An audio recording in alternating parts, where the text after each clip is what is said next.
ஆண்டின் பொதுக்காலம் 34வது வாரம் புதன்கிழமை.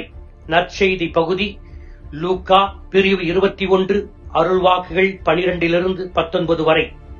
இன்றைய நற்செய்தியில் துன்புறுத்தப்படுதலை பெர்சிக்யூஷனை பற்றியும் மாற்றடம் வேதசாட்சி மரணத்தை பற்றியும் இயேசு இறைவாக்குரைக்கிறார். தன்னுடைய 2ஆம் வருகை வரையிலும் பலருடைய துன்புறுத்தல்களால், ஏன் உங்களுடைய சொந்த பந்தங்களால் கூட என் மேல் இருக்கின்ற நம்பிக்கையின் பொருட்டு துன்புறுத்தப்படுவீர்கள் என்று திருத்தூதர்களுக்கும் சீடர்களுக்கும் இறைவாக்காக எச்சரிக்கை விடுக்கிறார். வசனம் 19.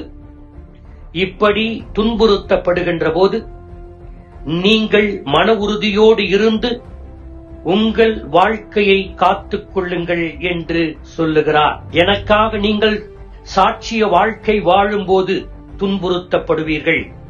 அப்படிப்பட்ட துன்புறுத்தல் உங்களை இடத்துக்கு இடம், நாட்டுக்கு நாடு மாறிச் சென்று இறைவார்த்தையை அறியாதவர்களுக்கு அது ஒரு வாய்ப்பாக அவர்களுக்கு அறிவிக்க உதவும். நம்பிக்கையாளர்கள் அரசர்களுக்கு முன்பாகவும் ஆளுநர்களுக்கு முன்பாகவும் இழுத்து வரப்பட்டு சிறையில் அடைக்கப்படுவார்கள்.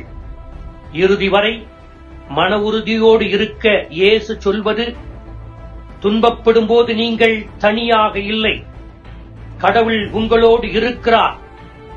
எதிரிகள் யாரும் உங்களை எதிர்த்து பேச முடியாத அளவுக்கு தூய ஆவியார் உங்களுக்கு நாவன்மையை அருள்வார். ஸ்தேவானுக்கு வழங்கிய அதே நாவன்மை இன்றைக்கும் இயேசு தூய ஆவியார் வழியாக நாம் வாழ நமக்கு உதவுகிறார்.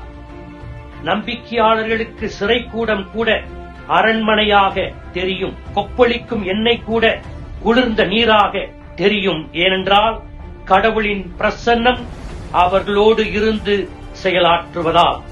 குடும்பத்தில் உள்ள நம்பிக்கையற்றவர்கள் நம்பிக்கையாளர்களை காட்டிக் கொடுப்பார்கள். எனவே இயேசுவை பின்பற்றி வாழ்வோருக்கு வேத சாட்சி மரணம் உறுதி. இயேசுவுக்கு சாட்சியாக வாழ்பவர்கள் உயிரை மட்டும்தான் இழப்பார்கள், ஆன்மாவை காத்துக் கொள்வார்கள். ஆனால் இயேசுவுக்கு எதிர்ச்சான்று வாழ்க்கையை வாழ்பவர்கள் உயிரையும் இழப்பார்கள், அழியாத ஆன்மாவையும் அழித்துக் கொள்வார்கள். இன்றைய நற்செய்தி நமக்கு தரும் படிப்பினை என்ன? வேத சாட்சி மரணம் உறுதி. 2 வகைகளாக வேத சாட்சி மரணத்தை திரு அவை பிரிக்கிறது. 1, இரத்த வேத சாட்சி, ரெட் மார்ட்டடம் ஆர் பிளட் மார்ட்டடம். இது சில நம்பிக்கையாளர்களுக்கு மட்டுமே கிடைக்கக்கூடிய ஒரு பாக்கியம். 2, ஆன்ம வேத சாட்சி, ஸ்பிரிச்சுவல் மார்ட்டடம், ஒயிட் மார்ட்டடம் அல்லது ட்ரை மார்ட்டடம் என்று சொல்லுவார்கள். ஒயிட் மார்ட்டடம் என்றால் தூய்மையான தியாக வாழ்வு நிறைந்த ஆன்மீக ஒழுக்கத்தோடு வாழ்ந்து மரிப்பவர்களை குறிக்கிறது. எனவே நம்மில் பலருக்கு கடவுளால் அருளப்பட்ட வேத சாட்சி மரணம் என்பது இந்த உலக நாட்டங்களில் அடிசறுக்கி விழாமல் ஆன்மீக பாதையில் அன்றாடம் பயணித்து ஆன்ம வேத சாட்சி மரணம் அடைவது.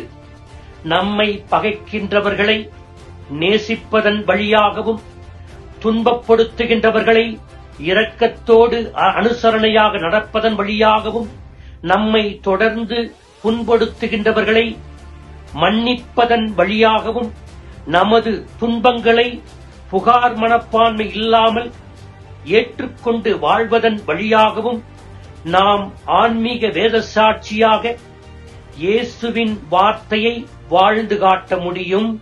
அதற்காக தொடர்ந்து மன்றாடுவோம். ஆமென்.